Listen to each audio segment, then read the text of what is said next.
5:30-6টার দিকে আমি জানতে পারলাম সিদ্ধেশ্বরী বয়েজ স্কুল থেকে আমাদের পোলিং এজেন্টরা ভিতর থেকে বারবার আমাকে নক করছিল, এখানে অনিয়ম হচ্ছে, অনেক অনিয়ম হচ্ছে, একটু পারলে এখানে আসেন।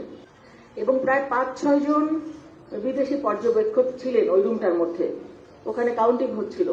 তখন আমাদের যে ধানের শেষের এজেন্ট তারা বলছিল যেখানে 25 থেকে 27টা ভোটকে তারা বাতিল করে দিয়েছে।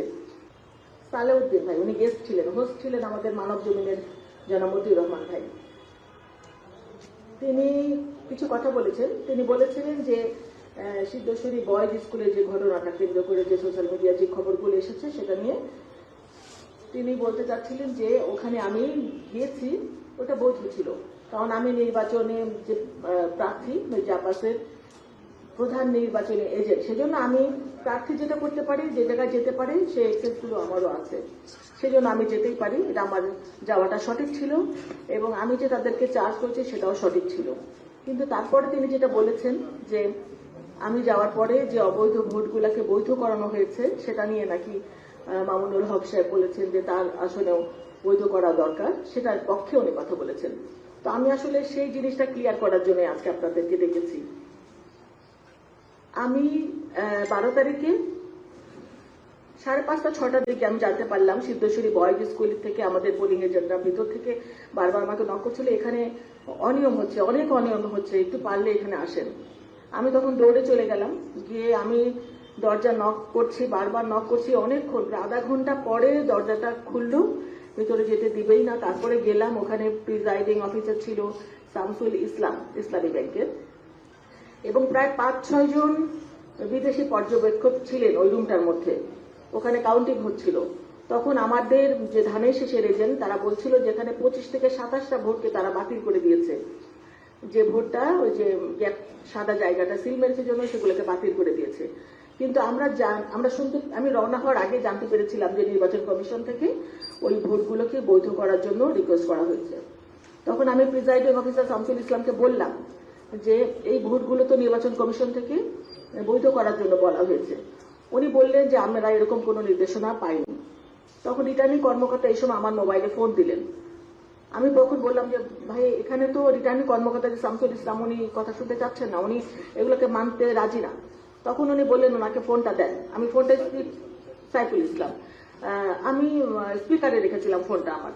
স্পিকারে বিদেশি পর্যবেক্ষকরা শুনছিলেন, বিভিন্ন প্রার্থীর এজেন্টরাও শুনতে পাচ্ছিলেন, ধানের শেষের এজেন্টরাও শুনতে পাচ্ছিলেন, এবং ওই কক্ষের ভিতরে যারা ছিলেন সবাই স্পষ্ট শুনতে পাচ্ছিলেন যে স্পিকারে রিটার্নিং কর্মকর্তা বলছিলেন যে নির্বাচন কমিশন থেকে নির্দেশনা এসেছে এই ধরনের ভোটগুলোকে বৈধ করে দিতে।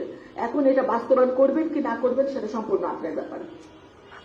তারপর উনি ফোনটা রেখে দিলেন। সেই শামসুল ইসলাম বললেন যে আমি এটা মানতে রাজি না। আমি বললাম আপনি কেন মানবেন না? বললো আমি নির্বাচন, আমার সাথে সরাসরি কথা হয়নি, অন্য কারো, আমার উপরেও একজন কর্মকর্তা আছেন ম্যাজিস্ট্রেট, তিনি আসুক তারপরে আমরা ডিসিশন নেব। আমি বললাম সেই ম্যাজিস্ট্রেটকে কল করেন। উনি অনেকবার কল করেন, কল করে বলে আসছেন। তারপর অনেকক্ষণ পরে সেই একজন মহিলা আসলেন ম্যাজিস্ট্রেট। উনি এসে, ওনার নামটা আমার ঠিক খেয়াল নেই, সাম আফরোজা হবে, উনি এসে বললেন যে না এই ভোটগুলো সব বৈধ হবে, বৈধ করে দেন। কিন্তু তারপরে ওই শামসুল ইসলাম কিন্তু বললেন যে না এই ভোট, উনি ওনার সাথে তর্কাতর্কি করলেন, মানে বললেন যে বৈধ হবে না। কিছুক্ষণ পরে ওই ম্যাজিস্ট্রেট তখন বললেন যে আমার আরেকটা জায়গায় একটা অনিয়ম হচ্ছে, আমি ওখানে একটু চলে যাই। তখন আমি বললাম যে আপনি এই জিনিসটা মানে সলিউশন না করে আপনি চলে যাচ্ছেন, তাহলে এটা কি হবে? তখন উনি বললেন যে আমি কিছুক্ষণ পরে আবার আসছি। তখন উনি চলে গেলেন, আর আসলেন। তখন আমি প্রিজাইডিং অফিসারকে বললাম যে আপনি এখন কি ডিসিশন নেবেন? উনি বললেন যে না আমি সব একদম সিএসি বা সচিবের সাথে কথা না বলে আমি কোনো কাজ করবো না, মানে উনি কারো কথা শুনতে রাজি না। তো ওখানে আমি তো প্রায় আধা ঘন্টার উপরে ছিলাম হয়তো।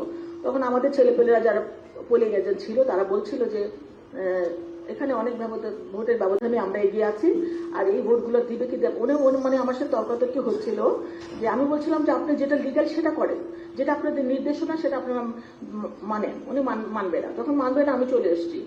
ওখানে কিন্তু একটা ভোটও ওরা বৈধ করে নাই, 25 থেকে 27টা ভোট। এবং আমার কাছে তারপরে 7:30 8টার দিকে ফোন আসছিল আমাদের পোলিং এজেন্ট দিয়ে যে আমাদেরকে এখন জোর করে বের করে দিচ্ছে, লাইট অফ করে দিয়েছে, সিগনেচার নিয়ে নিয়েছে, আমাদের এখন আর কিছু করার নাই। এই সাইফুল ইসলাম সবাইকে তারপরে বের করে দিয়েছে, লাইট অফ করে দিয়েছে, এবং একটা ভোটও ওখানে বৈধ হয় নাই।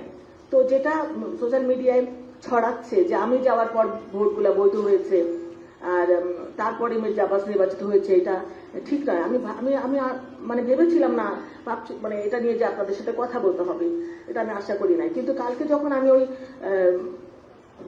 চ্যানেল আইয়ের নিউজটা আমি মানে সংবাদপত্রে ওনার কথা যখন শুনলাম, ইত্তেফাকের সাংবাদিক সালেউদ্দিন ভাই উনি বলছিলেন যে আমি গিয়েছি এবং আমি যাওয়ার পরে ভোটগুলো বৈধ হয়েছে, তাহলে অন্য জায়গায় ভোট কেন বৈধ হবে না, এবং আমি গিয়েছি, এটা রাইট আছে, এটা উনি বলছিলেন যে উনি গিয়েছে, ওটাও ঠিক আছে এবং ভোটগুলোও বৈধ হওয়া দরকার, এটাও ঠিক আছে। তো কথা হচ্ছে যে এখানে যদি বৈধ হয় তাহলে ওখানে হবে না কেন? তো ভাই আমি যেটা বলতে চাচ্ছি, কোনো ভোটই ওখানে বৈধ করে নাই। আর এইরকম প্রত্যেকটা কেন্দ্রে আমি তারপর বের হওয়ার পরে শুনছিলাম ideal school, Kamalapur girls school, অনেক স্কুল, আমাদের প্রত্যেকটা কেন্দ্রে 70টা 75টা 40টা 50টা করে ভোট এরকম করে বাতিল করে দিয়েছে। এই ভোটগুলোকে যদি বৈধ করা হতো তাহলে কিন্তু অনেক কয়েক হাজার ভোট আরো বেড়ে যেত মির্জা আব্বাসের।